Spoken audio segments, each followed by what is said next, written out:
Because the Anthem House is less supervised and less structured, we need the very best proactive staff over there.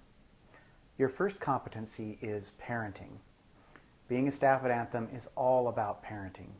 Skill Statement 1 says, I understand my first role with students is as a proxy parent. When you become a parent, your worldview changes. You truly put the needs of your children before your own needs. Being a parent means you're wise. It means you challenge inappropriate behaviors. It means that you assure safety. It means that you teach truth. It means you're more interested in growth than comfort for your children.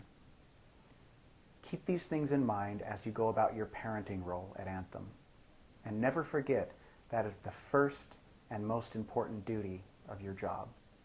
Your second skill statement says, I lovingly teach and enforce boundaries and expectations with students. This means that you don't take the path of least resistance. If you have the choice to flop down on the couch and spend the afternoon watching television with the students, or get them up, get them going, and get out to an activity, do the thing that requires more effort and is ultimately going to build your relationship more. Staff at Anthem House have a special challenge. Many times there's only one staff in the house. That means there's no one there to double check, to monitor, to supervise, and oversee you. It makes it very difficult to stay proactive and active at all times. It's very tempting to sink into the woodwork at Anthem, to let the shift flow by, to take the path of least resistance. You cannot allow that to happen.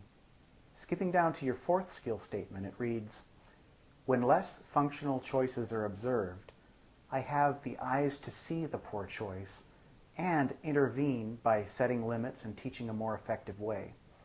Now this skill statement is very important. It's broken down into two parts. The first is that you have the eyes to see the poor choice.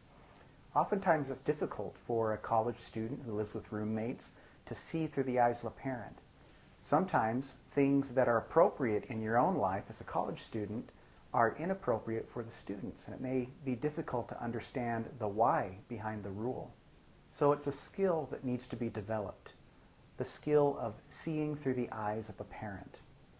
When you see poor choices, mistakes, less effective ways, you need the eyes to see, and secondly, the will to act. That means you get up, you approach the student, you put your arm around their shoulder, and you carefully and lovingly teach them a better way. Your fifth skill statement says, I watch for and intervene in unsafe or inappropriate behavior. Again, it's having the eyes to see these things. Don't get carried away in what the students are doing. Sometimes staff have made the mistake of getting involved in an activity, and before too long things get carried away. Always keep yourself one small step removed from what's happening so you can see activities and events through the eyes of safety and appropriateness. Your sixth skill statement says you look for and act upon all opportunities to teach and connect with the students. These skill statements seem to have a common theme, don't they? It's the theme of, instead of being a passive staff, sitting back and allowing the shift to wander where it may, you are an active force for change. You shape the shift, you structure the time, you create the teaching moments, you get up off the couch, and you get involved in the lives of the students. The seventh skill statement says, I understand and use the concept trust but verify when working with students. Don't be naive. When a student gives a report, it's okay to trust them, but do your homework and check the facts. The eighth skill statement says, I am mindful of what it takes to have a successful, healthy home environment for teenagers, and I guard against the threats to this goal. That would be a fraternity or a college dorm feel. It's okay to be one of the guys as long as you're one step removed and maintaining the authority. Remember, we're most interested in the feel of the home. If it won't fly with your mother or your father, then it shouldn't fly at Anthem House. That means you don't allow the students to belch at the table. You practice appropriate table manners. You don't allow there to be crude jokes. You don't allow the house to be sloppy and unkempt. Remember, it's not a fraternity or a college dorm. It's a place of order and healing. The ninth skill statement says, I am the guardian of excessive use of media or inactivity. Keep in mind that screens want to suck away all the time and energy out of your life and out of the boys' lives. Screens have played too powerful a role. You are the guard that stands between the boy and the screen. On long, boring summer days, you can either get up and get active, or you can allow the students to watch hour after hour of media or computer use. Take this part of your job seriously, and remember, be a proactive staff, not a passive presence. The 10th skill statement says, when I am on shift, I assure that time and resources are spent on the most clinically helpful activities for the boys. This goes to the principle of good, better, best. Just because the boys are spending their time in a good activity doesn't necessarily mean they're spending their time in the best way possible. Skipping down to the 12th skill statement, I communicate with the primary therapist frequently. Remember, you are the eyes and ears of the therapist. You are the beating heart of the treatment team at Anthem House. Your second competency is that of your coordinator role.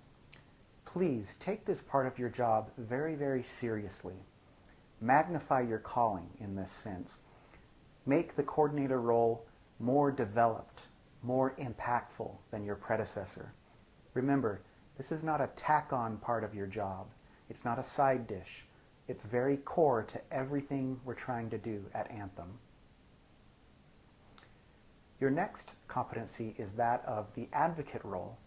Your first skill statement says, I work with the therapist to ensure that each student moving to Anthem is prepared to come, that he understands the rules and expectations, and has established goals and schedules to fit his needs. This is all about preventative maintenance. We never want a boy to go to the Anthem House unprepared, thinking it's going to be one reality when in fact it's something completely different. We want him to have relationships already developed before he hits the ground at Anthem. Your second skill statement is, I teach students effective methods for goal setting and follow-up. Your third statement says, I teach students effective methods of organization, cleaning habits, and maintenance of their responsibilities in the house. Remember, you can't give away what you don't have. So again, see the house, see the property, see each room you go into through the eyes of a conservative, clean, tidy parent. It's your job to enforce that structure.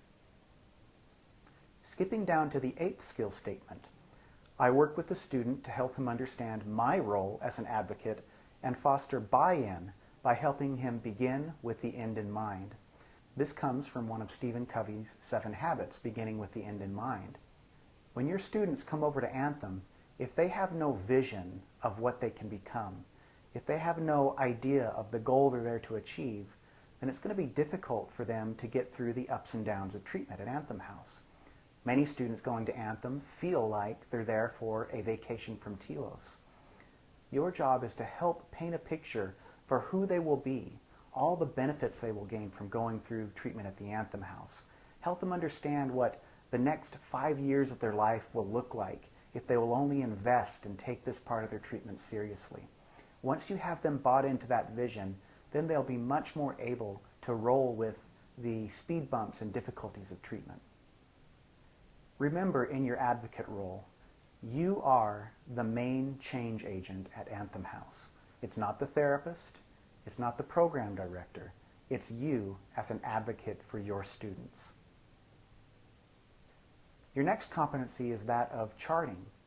Follow good charting practices, the same ones that are taught and enforced at Telos. If you look at your 4th skill statement, it says, I follow the notification protocols listed in the Notifying the Nursing Department document. If you click on that link, it'll take you to that document and you'll see the expectations you need to follow whenever medical issues arise. Remember, safety is completely up to you.